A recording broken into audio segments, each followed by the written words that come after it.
Hi friends, welcome back to our channel. అందరు ఎట్లున్నారు? మంచిగా ఉన్నారు కదా? ఏంది తలకాయ చూపిస్తుంది అనుకుంటున్నారు కదా?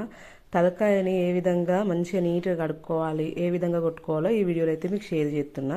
ఎందుకంటే ఆల్రెడీ తలకాయ కూర అండి మీకైతే మనం పోస్ట్లో అయితే పెట్టడం జరిగింది. కానీ తలకాయ కట్ చేసి మంచిగా క్లీన్ చేయడం ఏ విధంగా అనేది మాత్రమే ఈ వీడియోలో చూపిద్దామని చెప్పేసి ఈ వీడియో అయితే మీకు షేర్ చేస్తున్నా.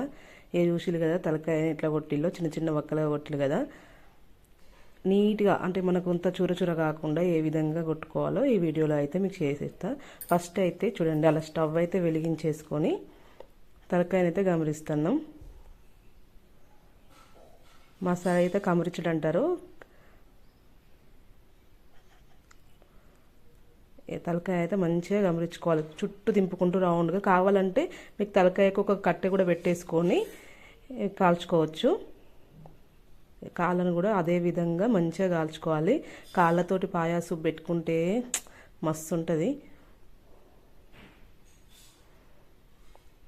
చూడండి, మంచిగా నీట్గా ఆ వెంట్రుకలు అనేవి ఏమీ లేకుండా మంచిగా కాల్చుకోవాలి. మనం ఫస్ట్ తలకాయ కూర చేసుకోవాలనుకుంటే కాల్చుకున్న తర్వాత అలా ఒక కత్తి పట్టేసుకొని నీట్గా క్లీన్ చేసుకోవాలి దాన్ని. మా బాబాయ్ అయితే కాలుస్తుండు తలకాయని తెచ్చుకొని. మేమైతే బయట ఎక్కడికి వెళ్ళాం, మేమే కాల్చేసుకుంటాం ఇది విధంగా. చూడండి, తలకాయ మీద మొత్తం వెంట్రుకలన్నీ పోయినాయి చూసారా? మనం కాల్చిన కొద్దీ వెంట్రుకలన్నీ మంచిగా కాలిపోయి నీట్గా అయిపోయింది తలకాయ అంతా. అలా ఒక కత్తి పట్టేసుకొని అంతా అట్లా నీట్గా క్లీన్ చేసుకోవాలి. హెయిర్స్ అనేవి ఎక్కడ ఉండకూడదండి. ఆ విధంగా నీట్గా క్లీన్ చేసుకొని చూడండి. మంచిగా కొబ్బరి పీస్ ఉంటుంది కదా మనకి, ఆ కొబ్బరి పీస్ వేసి మంచిగా నీట్గా క్లీన్ చేస్తుండు. చూసారా, తెల్లగా అయిపోయింది కదా మన తలకాయ కూడా. మీకు చూపిస్తాను చూడండి.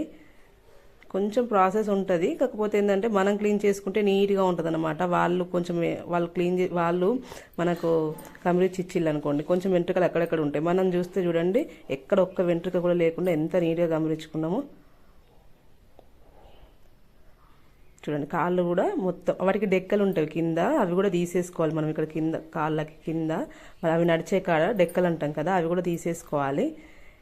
చూడండి, తలకాయని కొడుతున్నారు. అందులోకి వెళ్ళి బ్రెయిన్ అయితే ఉంటుంది కదా, ఫస్ట్ బ్రెయిన్ అయితే తీసుకుంటుండు పక్కకి.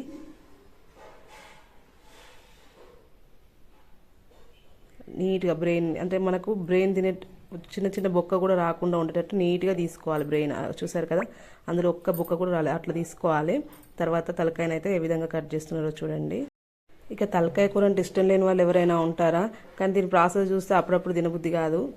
కాకపోతే బోటి కన్నా ఇది బెటర్లేండి. అది కడగడం అంటే పెద్ద రిస్క్. దానికంటే ఈ తలకాయ కూర చాలా ఈజీ. కాకపోతే ఇంట్లో చేసుకుంటున్నాం కాబట్టి ఇంట్లో వాళ్ళే కట్ చేస్తున్నారు. మంచిగా కడిగిపించుకొని అట్లా కట్కాయ దగ్గర తీసుకొని మంచిగా కొట్టిపించినామండి. మేం కొట్టట్లేదు, అది కట్కాయనే కొడుతున్నాడు. మనం కొడితే ఏంటంటే చూర అయిపోతుంది, అసలే అంత బొక్కు ఉంటుంది కాబట్టి మనం కొట్టుకోవద్దు. కాబట్టి వాళ్ళతో కొట్టిస్తే మంచిగా నీట్గా క్లీన్గా వచ్చేస్తాయి వక్కలన్నీ. కొంచెం మిరియాల పొడి వేసుకొని సూప్ పెడితే మస్తు ఉంటుందండి. ఆరోగ్యానికి కూడా చాలా మంచిది, బొక్కలు కూడా మంచిగా పనిచేస్తాయి అని అంటారు. ఇక మీకైతే నచ్చిందని చెప్పేసి నేనైతే అనుకుంటున్నా ఈ వీడియో.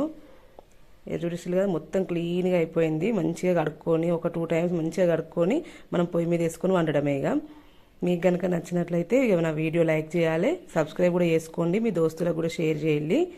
లైక్ కొట్టడం మాత్రం మర్చిపోవద్దు. చూసిగా ఎట్లా వచ్చిందో. Thank you for watching.